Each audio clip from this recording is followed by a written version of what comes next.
Okay, yeah, so I was born in Stockholm in 1979, and I've been living here more or less since then. Uh, I grew up in a suburb called Enskede, which is south of Stockholm. Uh, lived in, we moved from a house when I was 3 months, and then after that we stayed in the same house where my parents still live. And my parents are Leif Karlsson, who is Swedish. He is originally from a small town called Skärblacka outside of Norrköping, and he moved to Stockholm to study, I don't know, in the 70s, I guess.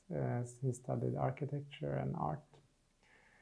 And my mother is Joanna Rose. She came to Sweden in 71, I think. And she met my father at art history class in Stockholm in the mid-70s. And when they first met, they lived in a shared house with some friends of my father's, and then they were called Ann-Marie Nyström and Roland Persson, Swedish, and some other people as well. And they had a daughter, and they all lived there. And then when I was born, 3 months later, they moved apart because they were also having a son, so they thought it would be too much. So they moved to two separate houses close by, also in Enskede. Yeah, I have a brother, Simon, who is 9 years younger than me, and a sister, Nina, who is 3 years younger than me. Yeah, I lived with my parents until I was 20 maybe, and then I moved to my own apartment, or my parents' apartment, a small apartment in Enskede. I lived there for a few years, and then I moved to the city, Södermalm, which is the area where I still live. So I lived in my apartment in Södermalm for could have been 4 years, and then I met my girlfriend Karin Zimmer, and we moved to Paris for half a year, and then when we came back we bought our own apartment very close to here where we are now in Helgelunden, and it was in 2009, and then in this June we moved to a bigger apartment also on Södermalm, but at Zinkensdamm.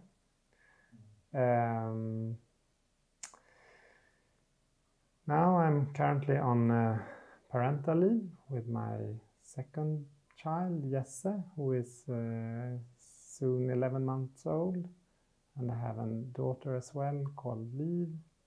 She is 4 years old. So I will be on parental leave for half a year approximately, and then he will start at kindergarten. I'm on leave well, I've studied a lot of different subjects after the so-called gymnasium here, which is more or less high school, well, before university at least. I studied film for 1.5 years, and then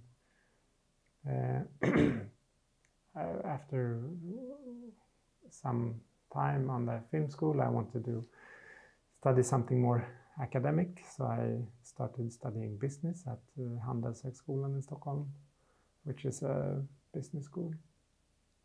So I did it parallel, studying film and studying business. And then after 2 years at Handelshögskolan, I felt I didn't quite like it.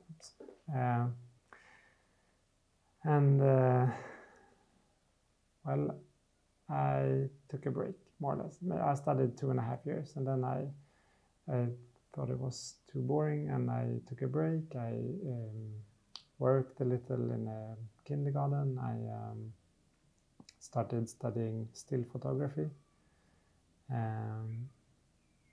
At first in a preparatory school for half a year or 1 year, and then I got into a professional photographer's school called Fotoskolan in Stockholm, where I studied for full time for 1.5 years. After that, I worked as an assistant photographer. I did some of my own work. I worked for a magazine called Tidningen Vi, and I finished. I at the same time I thought I have to finish the business school because I didn't want to leave it unfinished. So I finished it, and that's when we moved to Paris for half a year to study French with my newly found girlfriend then, Karin, and me. When I came back, I started working in a film festival called the Bergman Week, which is held every year on Fårö, an island, very small island outside of Gotland, which is a bigger island in the Baltic, where the director Ingmar Bergman lived and made a lot of his films. So then I worked with that film festival, and also I worked maybe half-time or part-time, and then I did photography work as well on the side. And I did that for 5 years. I was the project manager for it. Then I again felt I needed some change, and my girlfriend, she just finished medical school, so I thought, well, I want to study medicine as well. So 1 year earlier I had made a test in Sweden. There's a test called Högskoleprovet, which if you don't have the best, to get into medical school, you need to have the top grades, and if you don't, then you can make like a general test for all university studies. And if you perform well on the test, you can also get in. There's like a third of the applicants come in with the test, and a third on the grades, and another third on making interviews at med school. So I had already made that test because I wanted to study film history. Anyway, I had the best grade on the test, so I got in, and now I've been studying medicine then for 4 years. Yeah. And what will be your specialization? Haven't decided yet. First, in Sweden, you study 5.5 years, and then you have to work for maybe 1 year. Then you do 1.5 year residency, where you rotate in different areas, and then after that you make decide your specialization. So I still have some time left to decide. Yeah. And can you tell me about your identity? Have you been? What is how you will define and how you can describe your Jewishness? Well, when my mother came to Sweden, this is what she has told me, but the Polish Jews at that time weren't very well accepted in Sweden by the Jewish organizations here.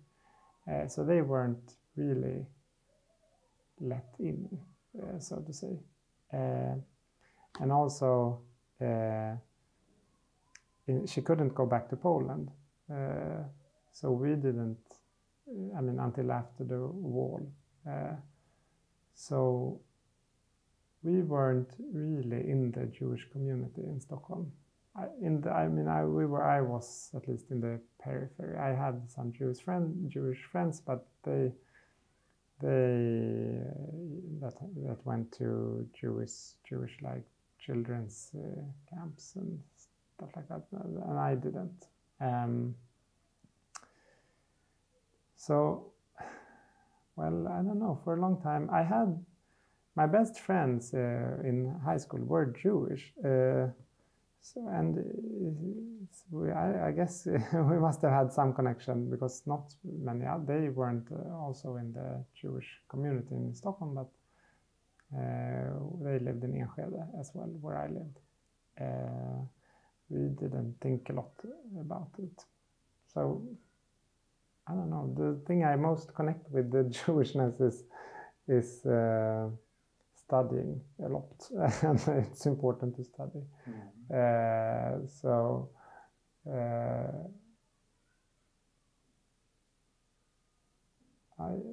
It's really hard to define, because since my father is Swedish also, we didn't speak Polish at home, and when I was young, I couldn't. There was a waiting time to get into kindergarten, so I had Polish nannies. So I still understand some Polish. I can read a little, but I don't speak very well at all. But who were the nannies? Oh, they weren't Jewish. I think they were Polish girls just working as nannies in Stockholm, and then they actually stayed with us as well, I think. Anyway, what was the question? The identity. Well, it's really hard to define. I mean, we never, or at least for many years, didn't celebrate any Jewish holidays. We celebrated Christmas just as every other Swedish family.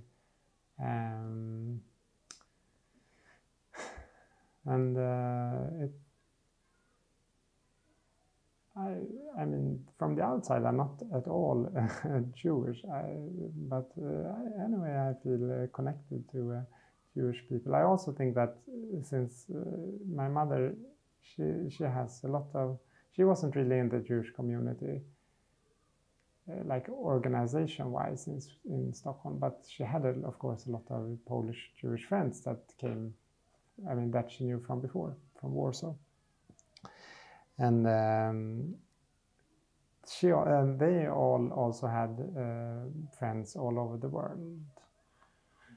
So anytime we would travel somewhere, we could stay with some of her friends or acquaintances. So the identity was also a lot connected to the outside world somehow.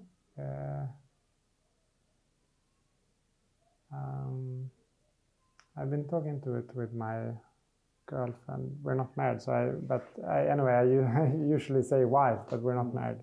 But because our daughter, she has cousins in Germany and Switzerland, and she speaks. She went to a French-speaking kindergarten, so she speaks French. And this, to have something outside your everyday life is very important for your identity, we think, and that was the case for me as well with the Jewish community that I didn't know very well, but I knew I was, always welcome when traveling somewhere where her friends stayed, and I guess, yeah. But you said that you had Jewish friends here in high school. How I understand, they were Swedish Jews, or they were also? They were one of them was Swedish. Both her parents are Swedish, but her grandmother came from Germany. I don't know when, quite long ago. I mean, maybe before the war, 30s or something. And the other, they had a Jewish father from the United States. So they were, it was an American Jewish family. And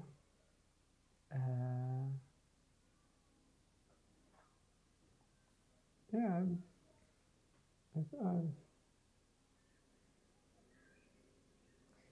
And then in the last few years, because we couldn't go to Poland, and we didn't really, when I was smaller, we didn't really talk so much about Jewishness or anything connected to it really, more than that we were Jewish.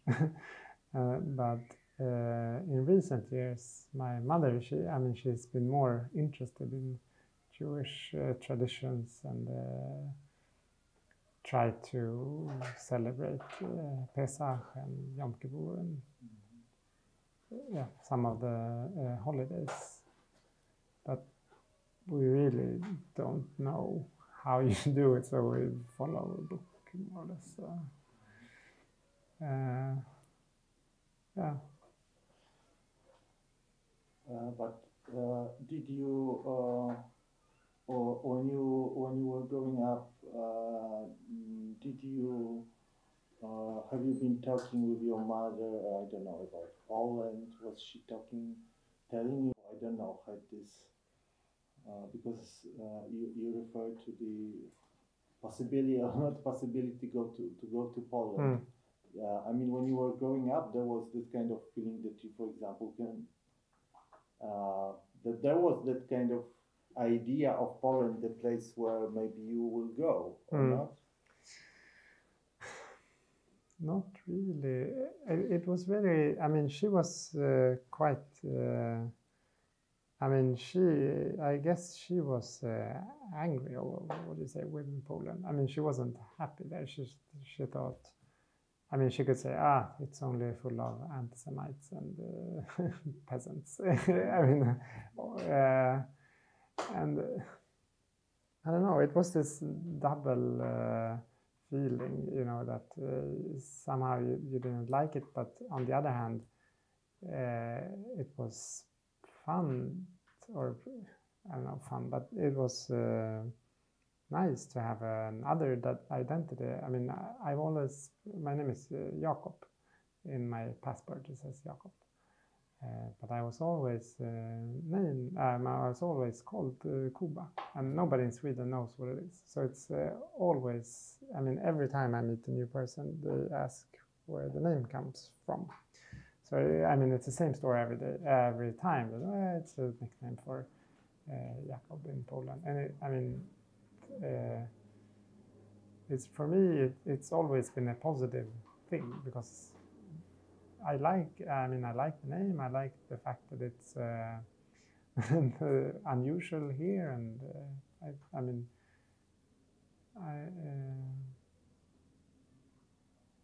what was I talking about? Yeah, and then I went there on a trip when I was 16.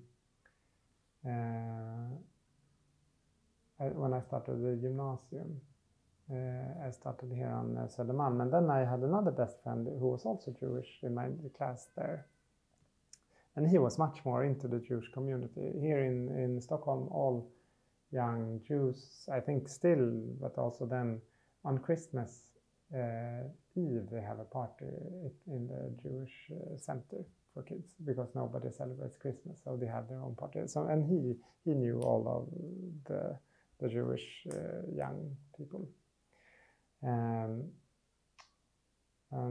together with him and some of the others, I went on a trip. What was it called? March or something? Can't remember. For young people to go on a bus trip anyway to Poland to visit Auschwitz, Majdanek, Krakow, some other places as well, to visit the concentration camps and Jewish, history buildings in Poland. And then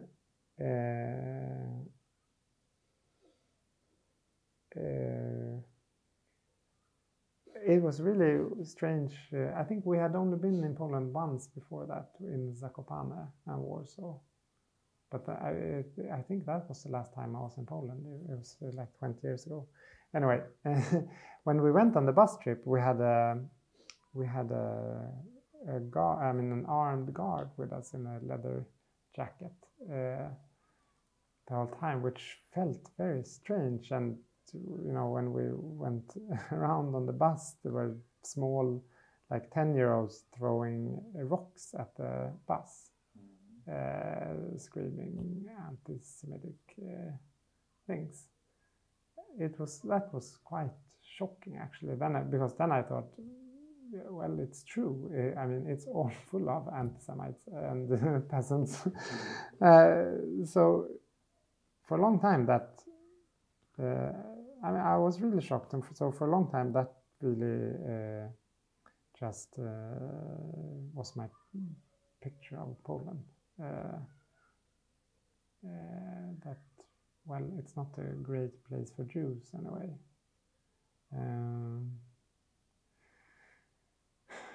No, I think it was because my mother, she didn't feel welcome in Poland, so she didn't really want to bring us there. And we went on a lot of trips to Europe during the summers, like car trips or and we never went to Poland. We went to Germany, France, Italy, everywhere else, but never Poland. Although then she could. I mean, then she was allowed to go if she would have wanted to, but she didn't. So I've never really felt invited there. I mean, either by my mother or any other person. But I mean, that's not very strange. But so, and it's quite maybe I don't know, maybe the last 10 years or so. She has started going there much more frequently. So now she's been going, I don't know, a few times per year, 3, 4, 5 times maybe on weekends or visiting friends or on different occasions. And she has a lot of friends also in Poland. So now my brother and sister and I actually talked about going to Warsaw this summer together, just the 3 of us, without our families, but well, now we didn't have time, but we'll do it sometime to visit where my mother grew up and just to see the city. Your mother is from Warsaw? She's from Warsaw, yeah. So you were first time in Poland, it's I think 1995, somewhere like that. I think we were once before as well with my family, maybe 93 or something, 94. And then I went on this trip that was an organized trip with no parents or anything, just children and some youth leaders. But and that was in I think 95 or 96. Mm-hmm. So then it corresponds very much with what your mother was telling you about Poland, how I understand. Yeah. And what were her stories about Poland? What she was telling you, in general, let's say before the trip? No, mostly I know her brother. He was quite small. I mean, short, and he's still very short, and he was bullied in school because he was Jewish. But then also there was a guy protecting him, which was not Jewish. So I mean, of course, I knew that not all Poles are the same, and she as well. But anyway, it was very deep in her, this resentment or something. And then of course that she had to leave because they didn't want to leave. I mean, they had a nice life. She had a lot of friends. She studied at the university. Also, when they were leaving, they couldn't. I mean, already at 68, her parents started having problems with work. And I'm not entirely sure about the story, but my grandfather, her father, he worked at, I think, the Interior Ministry or some ministry, and he lost his job, and then he wasn't allowed to leave anyway. So he didn't have a job, and they couldn't. They didn't they couldn't get through their application for leaving. And then she told me the stories that once they thought everything was clear and that they could go, so they sold all their furniture and got ready for leaving, and then suddenly the responsible people changed their minds, so they had to buy back all the stuff because they couldn't go. So she had this very ambivalent relation to Poland then. Now I think it's much better, even though she's concerned with the political situation there now, but the Poland as a country, I think she's much more, she has much more positive thoughts about it now.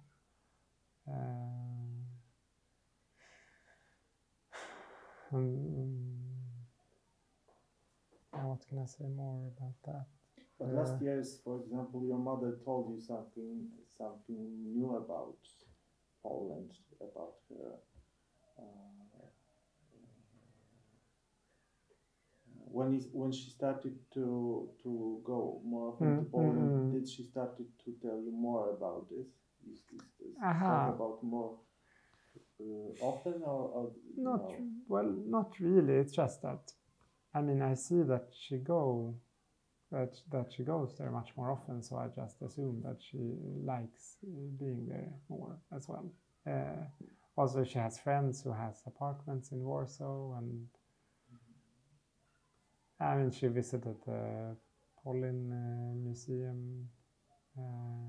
She also went to some commemorations of different Jewish events.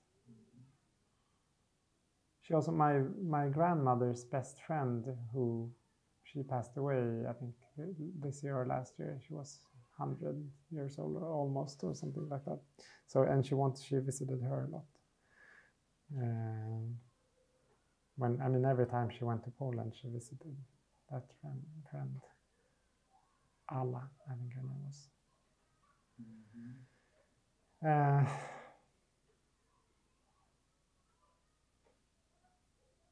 Yeah. But when you were growing up here, you said that this is what you said, that first of all, the Polish Jews, they were not welcomed by the Swedish Jewish community. Yes, this is did when you were growing up, you had this kind of feeling that you are child of the immigrant, that you are different, that you are somehow not fully accepted, I don't know, by society or whatever. You had this kind of feeling of being a bit different or not? Yeah, I felt a bit different, but it wasn't that I didn't feel accepted or anything. In fact, one fun thing is that I never realized my mother had an accent until because she worked at the radio, so my teachers, they knew her from listening to the radio. So one day when I think I was 15, one of my teachers, which I liked, she was a very nice woman, she was like, yeah, your mother speaks very well Swedish. And I was like, yeah, what do you mean? I never heard any, I never, so I didn't at all feel left out of society or anything. But I felt that I was different maybe, but not in a negative way. Yeah, I've always been a bit reluctant to be too much connected in a group. Like a Jewish community or whatever community there is. I really prefer to have friends that I mean, meet people. I mean, hang out with people that I like, not just because they're Jews, but because I like seeing them. So, but no, I really didn't have any. I didn't feel because we grew up also in a very Swedish neighborhood, like a middle class academic neighborhood. So I didn't. I guess if I had grown up in a suburb with only immigrants, maybe my identity would have been more as an immigrant. But now, it wasn't at all. And also my grandmother, I mean my mother's mother, she had a number from Auschwitz on her arm. And I really remember I asked sometimes what it was, and she didn't really want to talk about it. And then she died when I was 11 or 12, just at the time or a bit before I realized what it was. So I'm sad for not having been able to talk to her more about it. But on the other hand, she didn't want to talk about her experiences with my mother either, or her brother. So instead, she wrote her memoirs. Because my mother and uncle, they asked her to do it, since she didn't want to talk to them.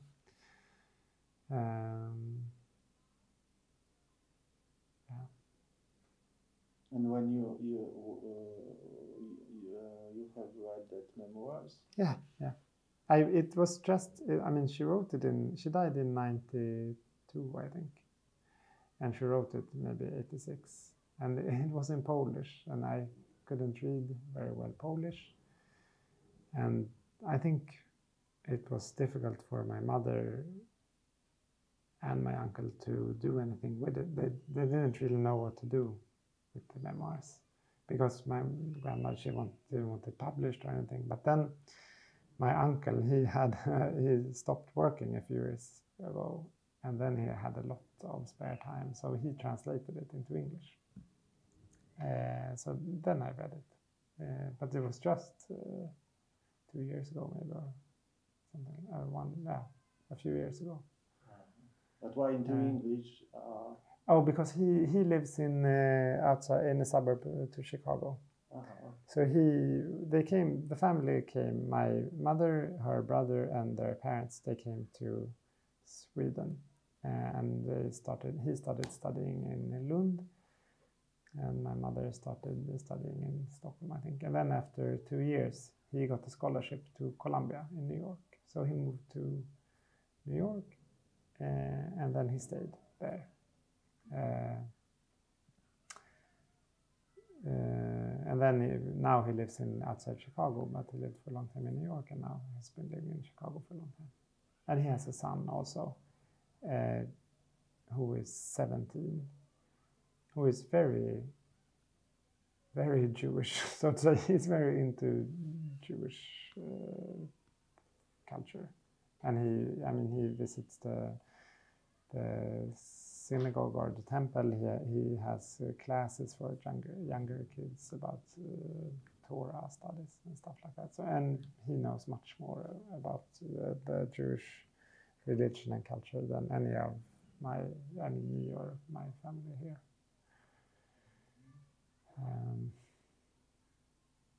But you've been your grandmother. She lived where?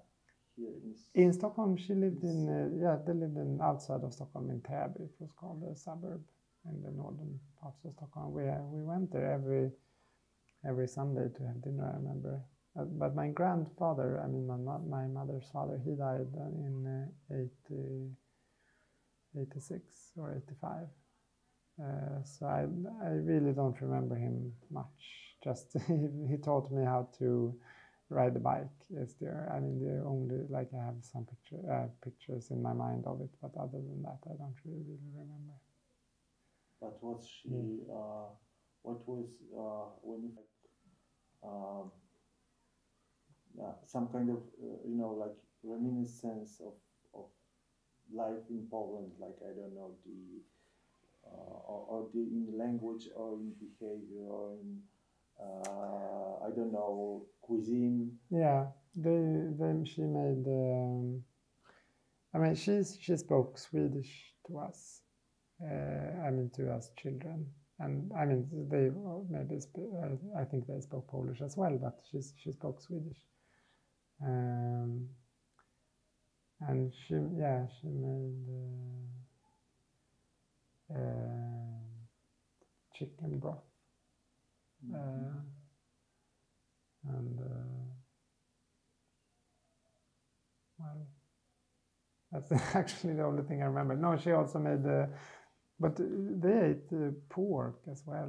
I mean, so I remember she made it's called fläskfilé in Swedish. I don't know, like pork loin, maybe. I don't know. I mean, they weren't very Jewish either, which was also, I mean, I'm not even sure her parents were very Jewish, because my grandmother, she was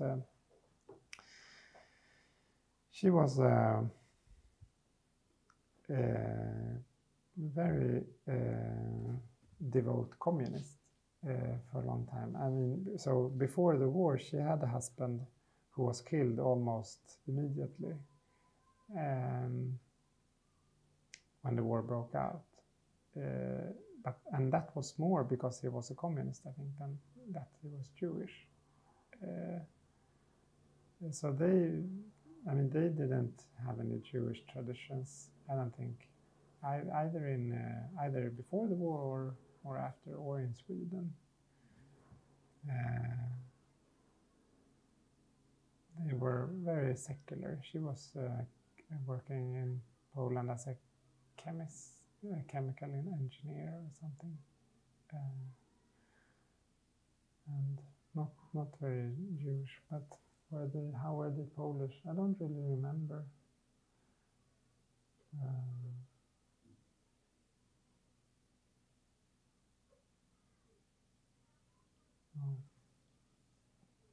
But they lived also. My grandfather's, his sister and her husband, they lived very close to my grandparents. So they had like a small Polish Jewish community as well. But they didn't even celebrate.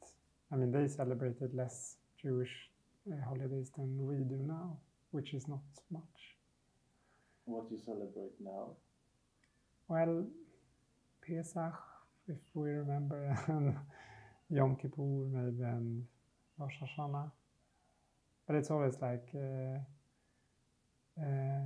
oh wait, isn't it Pesach now? Yeah. Oh, was it last week? Okay, we can do the Pesach dinner now anyway.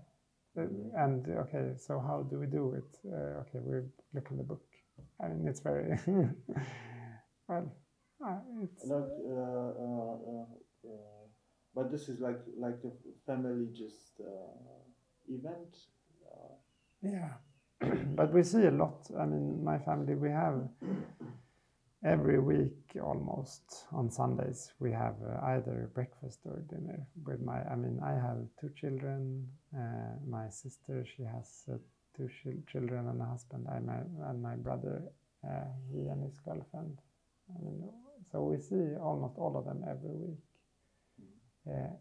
Anyway, so it's just that some weeks it's a bit more special, and maybe then my mother invites some other people who knows a bit more about how the tradition is celebrated. I mean, how you do it really. So then they can lead the ceremony, so to say. But how you think? What is the cause of what is the cause of the need to celebrate this? Because I don't know. I think it's really. I mean, it's like now when I speak to my siblings about, well, maybe we should go to Poland and Warsaw, just the 3 of us too. It's a way to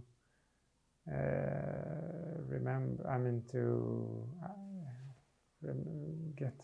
know more about who you are, maybe. And the celebration, I think it's more. I think my mother, she's starting to believe a bit that it's important to remember these traditions, because otherwise they will be forgotten.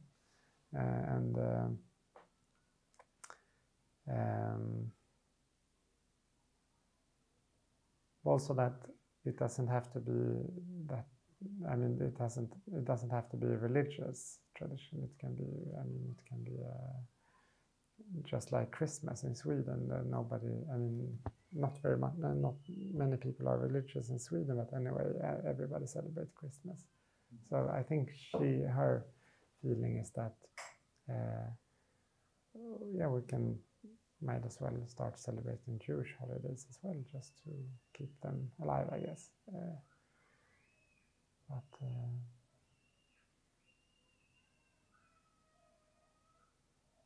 It's strange. My girlfriend Karin,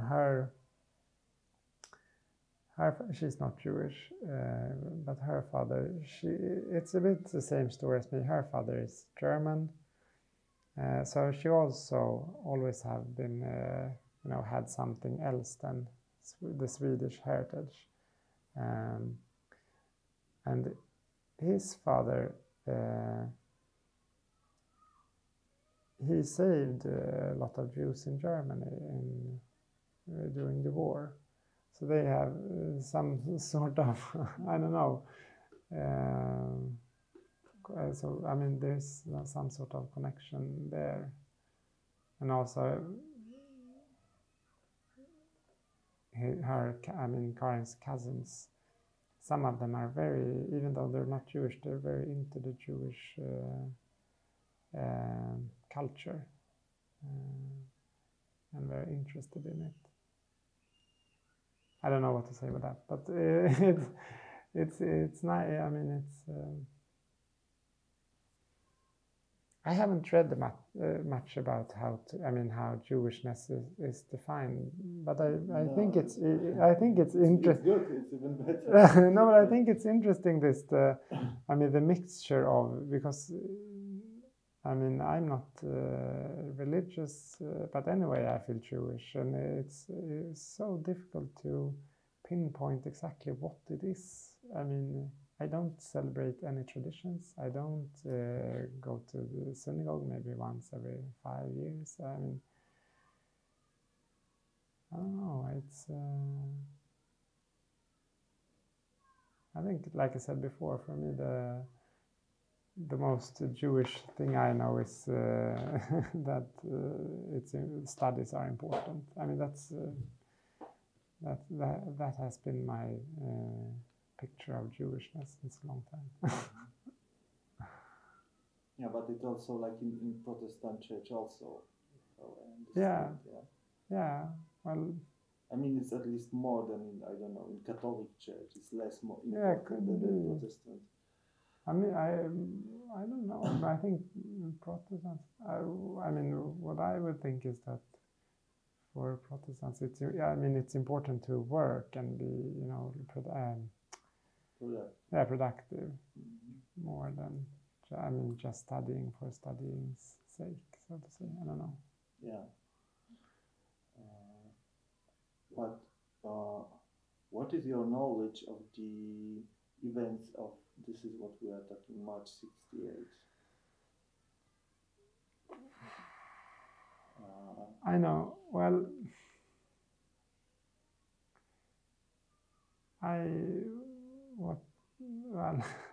not very much. I mean, I know that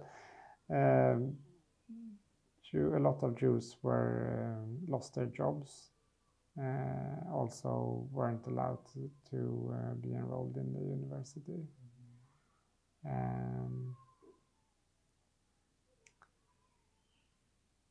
And was it also maybe they were blamed by, Jews were blamed for creating unrest in the country. I guess. I mean, that was the cause that they should lose their jobs, because it was they who started all riots, 68 riots, I think. But no, I'm not really sure. All I know is that my grandfather lost his job, and also my grandmother, and that they have had to move. But then they also weren't allowed to move until 71. But yeah, no, I mean, I don't know very much about it. So you were not, because this is also, I'm just asking what are these sources of your knowledge? You just know what you know from your mother, but you haven't been like looking for, I don't know, reading books about looking for more information. Well, I have, but honestly, I can't remember. Ah, okay. But I mean, I've been looking it up just to see what the hell was going on. But then I probably forgot it again. Okay. So, because in fact, my question is, did you had such a need to, in some point of your life, now that you had this kind of need, okay, I want to know more about this, what really happened, why my parents left Poland. You had this kind of, or not necessarily? Not really. No, I mean, not yet. Yeah, maybe it will come. No, but I mean, I think, I mean, a lot. I think a lot of why my mother has been doing so well in Sweden. I think she's really happy to have come to Sweden. Is that she hasn't really dwelled too much in what happened and like stayed in the past and become nostalgic about how it was in Poland. So, and I guess she has passed it on to us, you know, like we haven't really, I mean, she's probably told us many times what happened and all this, that they had to sell all their furniture and then buy it back, and they couldn't go for a few years, and all her friends had already left. But it's not, I mean, she hasn't really been bitter about it anyway, even though, I mean, she didn't go to Poland for a long time, and she's been speaking badly about Poland, but the fact that they left, I don't think she regrets it at all. I mean, I think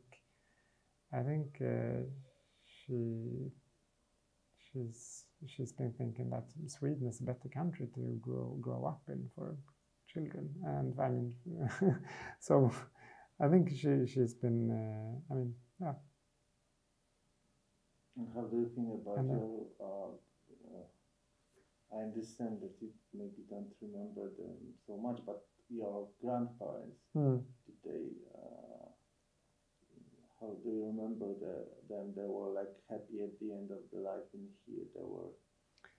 Yeah, I think they were. Somehow. Yeah, I mean, I really don't remember, but I found my grandmother to be quite pleased with how it was. I mean, I think she was sad because my uncle moved to the US, so, and he didn't. I mean, we didn't see him very often at all when I was small.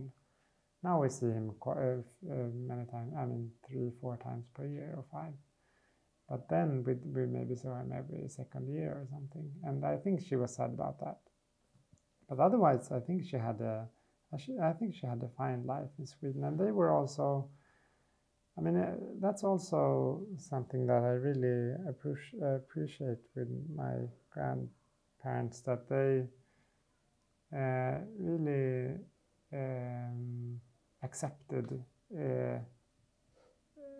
Accepted the situation.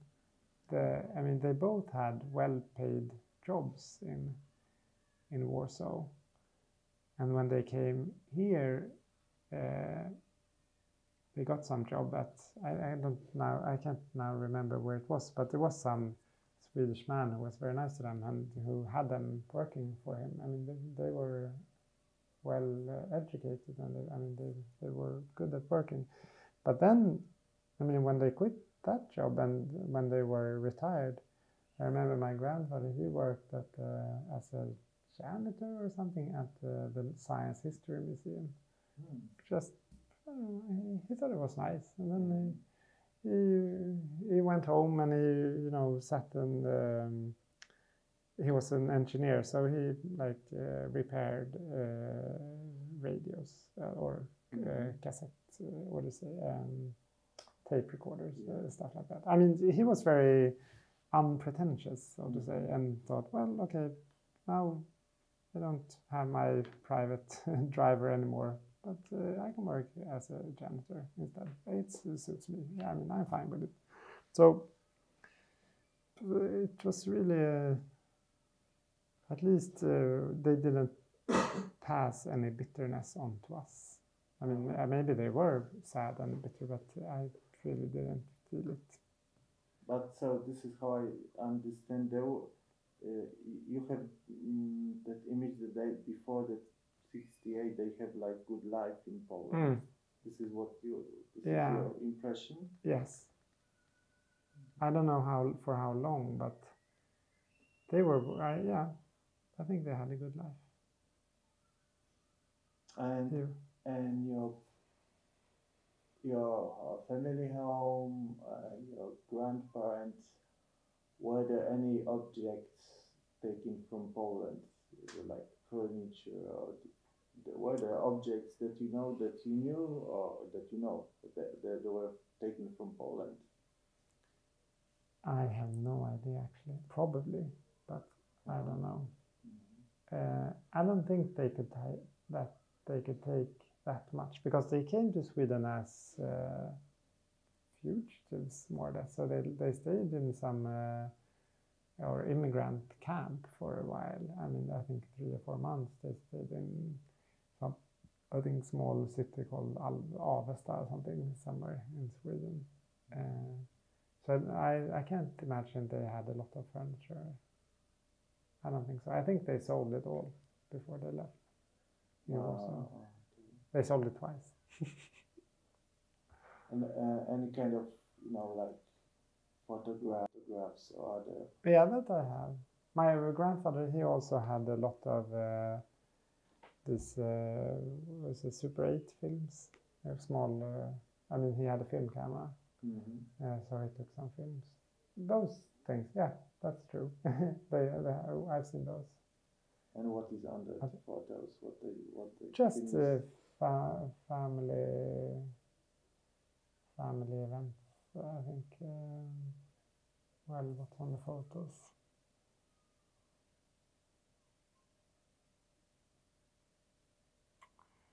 I don't see any particular photos, but pictures of my mother and her brother in small, coats, or maybe some vacation. I know that my mother told me they used to go to what was then Yugoslavia on holidays in a small Fiat. There were some pictures of from there probably, and but no, I haven't looked at the photographs for a long time, so I don't know really exactly what it is, but family albums, that they brought. We also have my parents in their basement. There is like a soft wardrobe. What do you say? Like a cotton wardrobe with my grandmother's dresses and coats. I know my sister has been using some of the coats.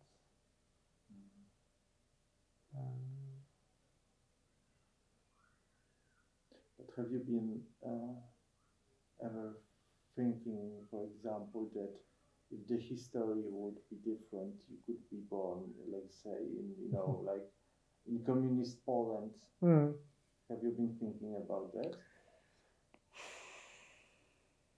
Yeah, not really, because since my father is Swedish. No, I know it's really, not possible. Yeah, just to say that the idea has been. I mean, then then it wouldn't really be me anyway. Yeah, no, So then, of course. but yeah, I mean, yeah, it's very interesting this how you meet people. I think, I mean, how you connect to, well, who you want to be together with. No, I haven't really thought about growing up in Poland. I mean, it hasn't. I haven't felt that Polish, even though I understand some Polish, and I mean, when I'm on the subway and I hear somebody speaking Polish, I mean, they don't assume that I know Polish, so I mean, it's a kind of a secret identity, which is nice. I mean, it's I like it, but it's. I mean, I don't really feel Polish like that.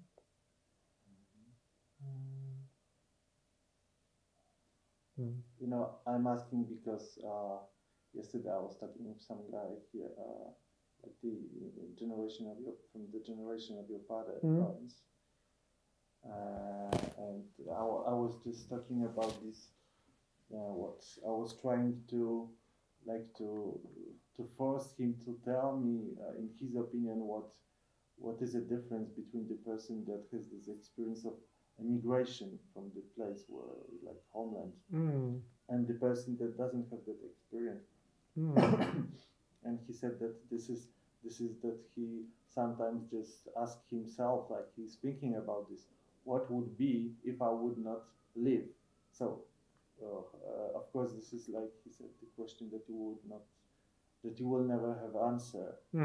But this is something what is the question of, like, some kind of constant question of person that was forced to, you know, in certain point just to change life and emigrate and start a new life. So, so also that's why I'm asking if it's somehow, you know, like it's transmitted to the, like, next generation, that kind of question. You know, of course, this is like more like a, it's not really, you know, serious, because it's hard to answer for that. But anyway, you know, also this is what. It's I mean, for me, it's so much more abstract. I mean, if you're there, it's either you leave or you stay. But if you're born here, it's very difficult to imagine. It's also, I have a friend who emigrated. I mean, he then emigrated himself, but from Romania when he was very small, and he now lives in Sweden. And it's very difficult for him to go back, because, I mean, they are much poorer there, of course, or not of course, but they are. That's why they left. But also when he comes there, they imagine him as this, you know, rich Swedish person. And here he's working in a bar, he's working a lot. He's not, you know, like a rich person. So it's, his identity is it becomes very difficult when coming there. But for me, it's also, I guess, because I haven't been to Poland that much. So I haven't really been confronted with, like, I haven't really met people like me there. I mean, I've been there so little that I haven't really seen or talked to people who are like me, because it was so long time ago when I went on this group trip. I mean, it was organized by a Jewish organization, and we all these things. So I think when we go, I mean, my siblings and I, or with, I mean, Karin, my girlfriend, she also wants. I mean, she would love to go on a trip through Poland with me as well, and the kids, to see. I mean, to see what it's like. I mean, she's also curious about it, because it's a big country in Europe, and we haven't been there. And since I haven't been there when I was a grown-up, I mean, I'm very curious to go, but I think this question will maybe more come up then if I meet some people who are more or less like me, but they live in Warsaw or some other place in Poland. So not yet either. I've been thinking about it so much. Did your mother gain back Polish citizenship? I don't think so. No. Because you know that you have also right to gain Polish citizenship. I do. Yeah. I had no idea, but maybe. Yes. But I also don't really know the purpose because with the EU, maybe then maybe you can vote then, or I guess that's a good question. Yeah. It could be a reason. I'm not also sure if Swedish citizens are allowed to passports, but yeah, they are. Very interesting. So yeah. I actually had no idea. Yeah, but we'll see. But yeah, but your mother for sure. I mean, anyway, but just to finish that thought, I mean, I will go to Poland now. I mean, soon. I mean, we've decided to go. It's just a matter of when, and it's like always. I think when you get older, most people get interested in their background and history, family history. So it's. I mean, yeah. I'm 38. So I'm not very old, but anyway, I'm getting more interested in it. Yeah. And I would like to ask you, this is because we have the, like, I don't know, let's say 2 elements, yeah, of being the Jew, but the question is of being Polish Jew. I mean, this is, I would like to ask you also about, do you found something like interesting in some parts of Polish culture? I don't know. You were dealing with the film, yeah. Do you know some Polish filmmakers? You were interested in or have a contact with Polish culture? Not really, actually. I mean, since I don't read Polish or understand so much, I don't really. I mean, my mother for a long time she had Gazeta Wyborcza. I don't know, maybe she has it still on paper, or she got it from some neighbor or something every week. And then she showed me an English-speaking news site from Poland, but I've forgotten about it. So I haven't checked it very regularly.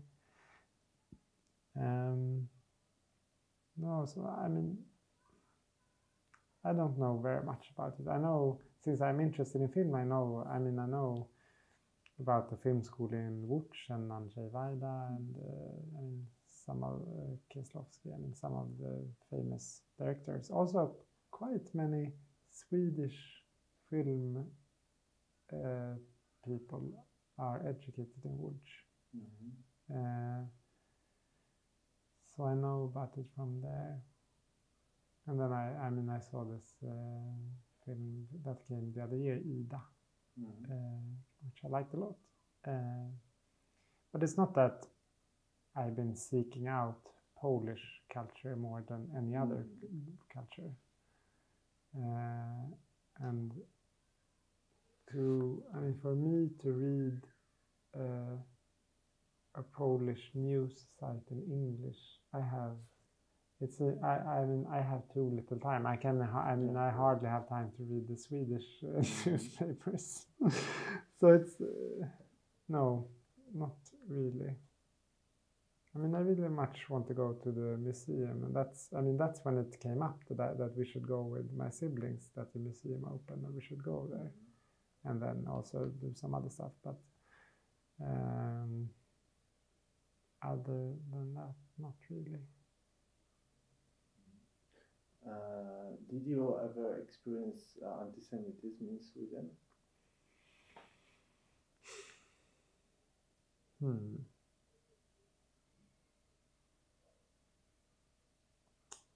Yeah, actually, my friends with the American father, the American Jew, he was, or is still, I guess, but much more than, he was very involved in the, what do you say, anti-racist in Swedish, anti-racist movement. I mean, yeah, I don't know what do you say. I mean, and they, I mean, so he was, he liked to, I mean, he was speaking a lot of events, you know, against racism. And they quite often received postcards, you know, we know where you live, best regards, Heinrich Himmler, stuff like that. But it, I mean, he didn't really, I mean, he's quite a tough person, I would say. So he didn't really care. And we also thought like, oh, who are these idiots? Whatever. No, I mean, so nothing really personal, actually. Now there's been quite a lot of fuss the last years about racist organizations marching in Stockholm or other cities. But so, I mean, I know about that, but I haven't really experienced it personally. I think at least. Also, my grandparents, I mean, I never really remember what their names were, but I think my grandfather's name was Rosenberg and my grandmother's name was Rosengarten, and then they shortened it to Rose to make it sound less Jewish. I mean, this was in '68, I guess, or some time before that. So, I mean, they I know they experienced anti-Semitism, and that's why they changed their name. So I'm not sure if I would have experienced more if I would have had a more Jewish name. Now, nobody really knows, I mean, where it comes from. And since my uncle lives in the US, sometimes we say Rose just because it's easier for people to spell. I don't know. But personally not. Except on that trip now, when you say, on the trip with the Jewish young organization, with these kids throwing stones. Yeah, but it was in Poland. Yeah, not in Sweden. Yeah, sure. Yeah. So no, I don't know. It's probably also because I don't manifest being Jewish very much. I'm neither with my name or any attributes. I think also, I mean, of course, some people are being targeted, but it's all for me. I think it's also a question of, you know, the identity of. It's either an identity of that I'm a victim. I mean, to victimize yourself, and I've never been taught. I mean, my mother has never victimized herself, even though she was a victim because she had to leave. But so we haven't done either. So I've never identified myself as a victim. Maybe if I would have more, then I would remember more anti-Semitic comments or anti-Semitic harassment. But I really can't remember any. I don't know. I think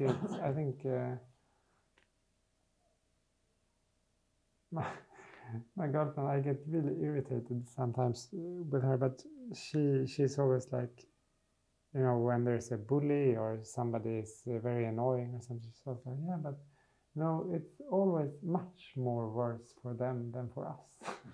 because otherwise they wouldn't be bullies. So, well, even though I, get angry when she says it, I also feel like that. I mean, I'm not poor. I mean, I'm healthy. I don't have much to be, bitter about. So, I mean, if somebody says something stupid, well, too bad for them. I don't really care. I mean, I think, yeah. Mm-hmm.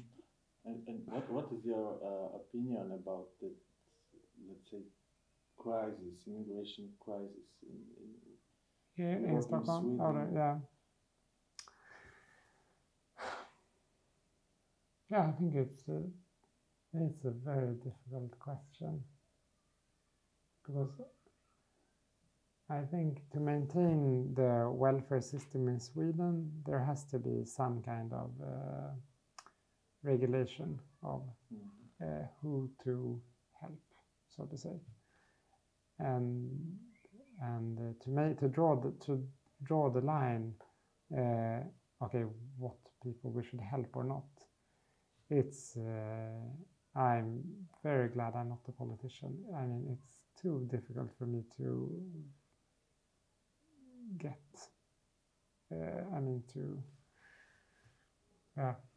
To see how to solve it. The best. I mean, I think Sweden has done a lot, and I think.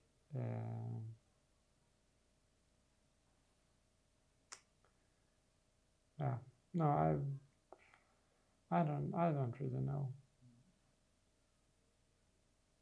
how to solve it. I mean, the best would probably be to have some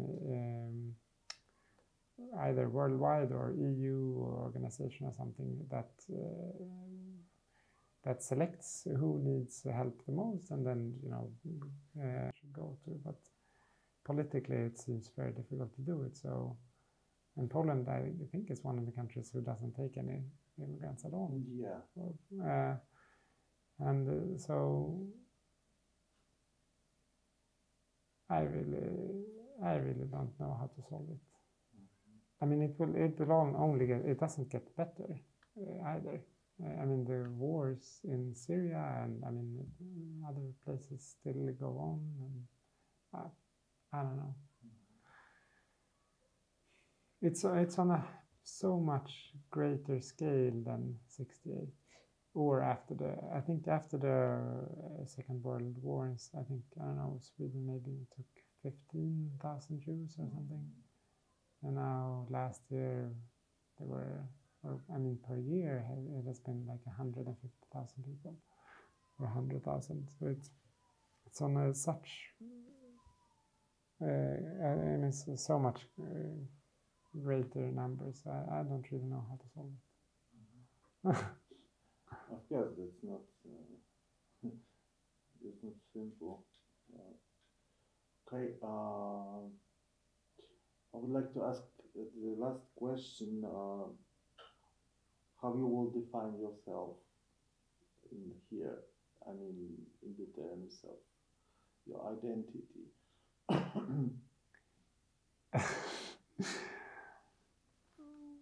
I'm not really sure what you mean. I mean that I don't want to say it, but I mean, you would describe yourself as a Swede, as a Polish Jew in Sweden, son of the, or I don't know, because I think it's not.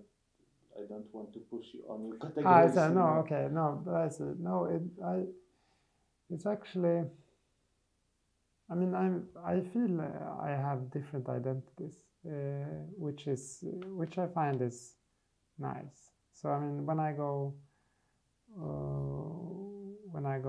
abroad, I say I'm Swedish. I mean, and if I meet some Jewish people, then I say I'm Jewish.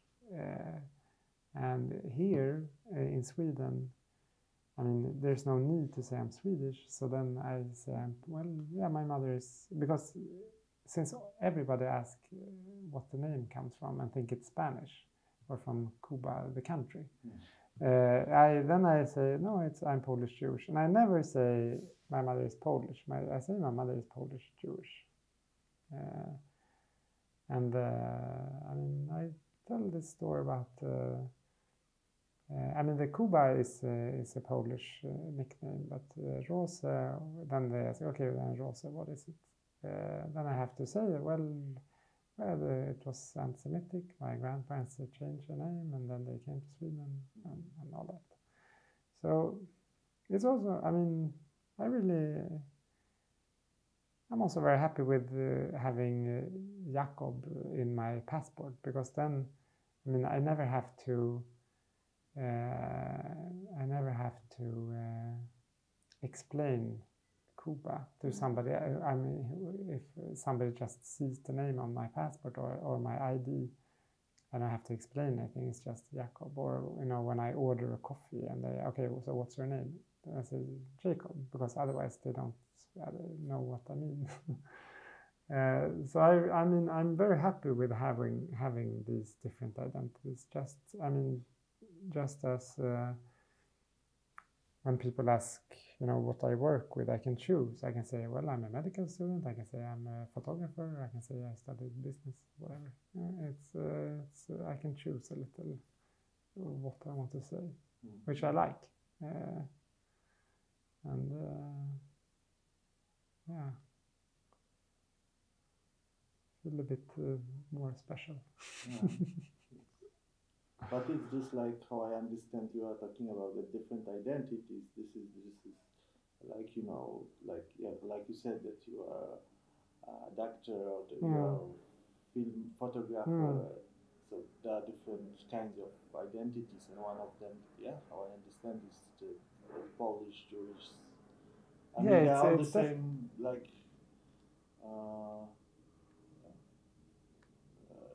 There's different identities that you have. Yeah, it's definitely like a mix. Yeah, it's definitely. I mean, Polish Jewish is definitely one of them. Yeah,